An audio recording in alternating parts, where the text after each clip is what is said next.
মানছি না, মানবো না। এই মহেশ্বরে হিন্দুদের বাড়িঘর ভাঙচুর এলাকার মমতা ব্যানার্জি জবাব দাও। এই জবাব তোমায় দিতে হবে, জবাব তোমায় দিতে হবে। এই মহেশ্বরে তুলসী মন্দির কেন ভাঙা হলো মমতা ব্যানার্জি জবাব দাও।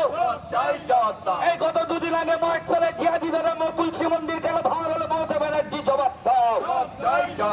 অবিলম্বে দোষীদের গ্রেপ্তার করতে হবে। এই খুনি তৃণমূল বাংলা থেকে দূর হাটো। এই চোরেদের সরকার, এই তোলাবাজি সরকার, এই হিন্দু বিরোধী সরকার, হিন্দু মারার সরকার, হিন্দু মারার সরকার, হিন্দু মারার সরকার, মুসলিম দোষণকারী সরকার, মুসলিম লীগ সরকার। হিন্দুদের অপমান মানছি না, মানবো না। গত কয়েকদিন আগে মহেশ্বরে হিন্দু মন্দির কেন ভাঙালো মমতা ব্যানার্জি জবাব দাও। হিন্দু